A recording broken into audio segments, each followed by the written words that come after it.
In this part of the module, we are focusing in particular on the multi-level governance characteristics of transboundary crisis management. This particular relates to two fundamental questions that are at the heart of EU transboundary crisis, namely the multi-level governance structure of the European Union, and therefore how in this multi-level setup transboundary crisis can be managed across different levels of government. In particular, what we are discussing here are the kind of main challenges that relate to multi-level governance, namely the way in which governance arrangements are established, what kind of standards exist, and how prescriptive they are. We also focus on questions about reporting and basically how different member states and the European Union level know what is going on in different parts of the European Union, and also about the kind of tools that might exist or might be required to basically change member states and to address crisis at the regional level.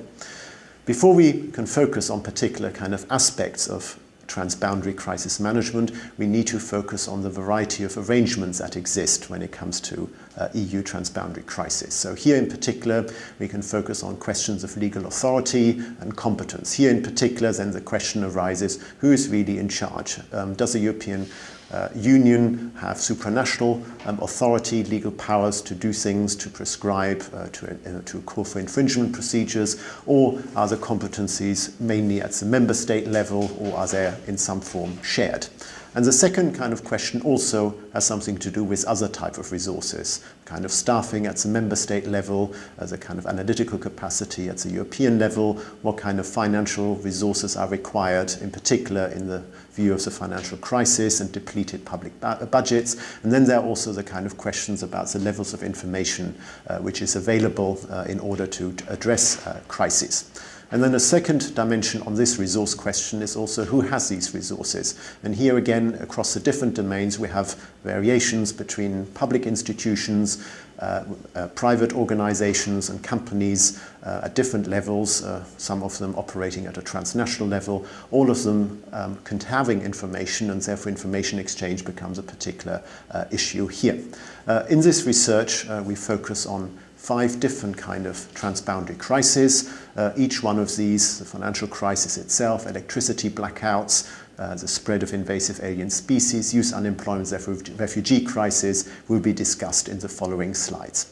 How to manage transboundary crises in an integrated financial market? This question was made apparent after the financial crisis in 2007 and 2008 and onwards, when states had to bail out banks and spending billions on this bailing out.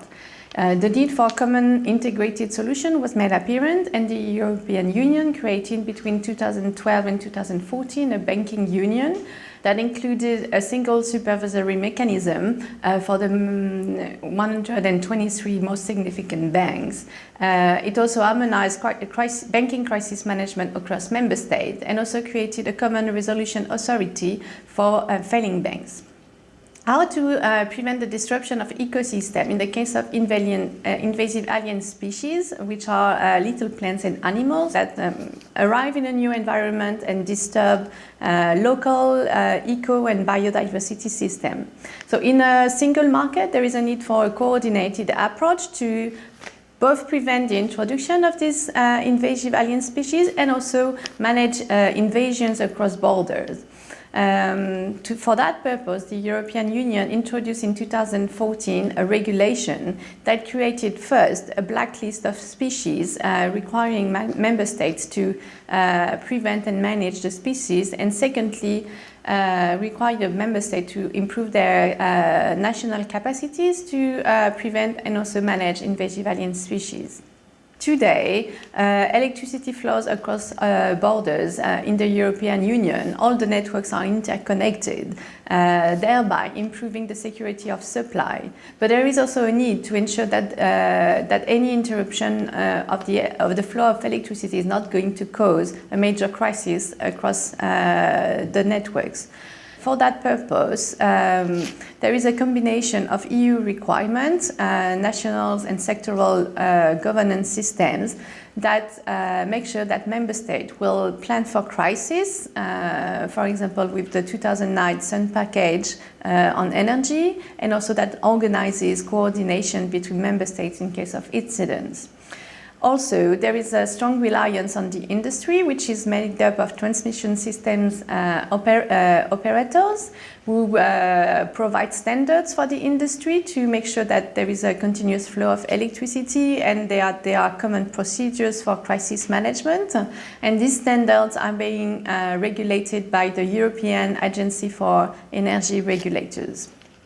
After the financial and economic crisis, youth unemployment rates rose starkly across the European Union, with youth unemployment rates skyrocketing above 40 and 50% in some countries like Spain, Italy, or Greece.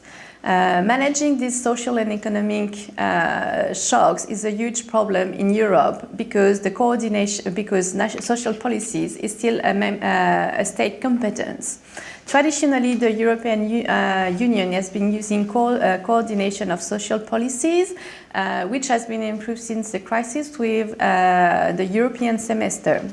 In addition, in 2013, the European Union created the Youth Guarantee, which aimed at facilitating the school-to-work transition, and also created a first European social right that was also accompanied by direct EU financial support for member states. However, implementation largely depended on member states, creating inequalities in implementation. The refugee crisis is occupying the stage of present politics in Europe and in many states. Policymakers have been surprised by the very impressive growth of migrants, illegal, irregular migrants coming to Europe, mainly because a new problem arises, the problem of humanitarian emergency, because many of these migrants came by sea and they had great problems, risked their life in the Mediterranean Sea. So the first problem was to respond to this humanitarian emergency, and this is what has been done.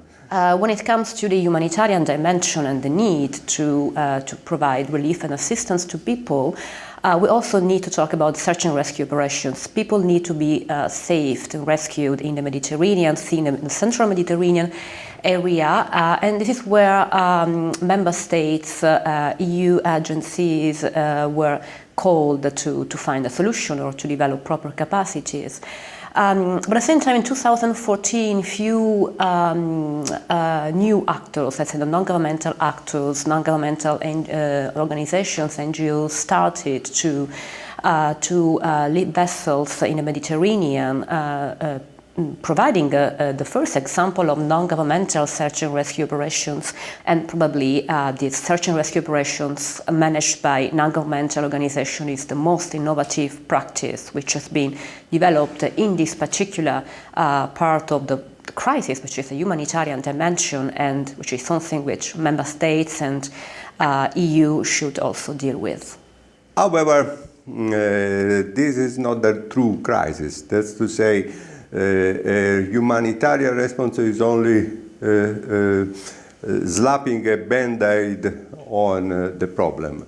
The solution of the crisis needs more pertinent, specific initiative, and the managers at the state and the European level focused on the problem of strengthening the control of the borders, and also making something to stop the movement at the origin. Linked to the problem of strengthening border is the logistics of the management of migration crisis. That's to say, migration is a also a geographical phenomenon. So some countries receive more impact from this crisis than others, and therefore the European Union has to develop a policy for supporting the most affected countries.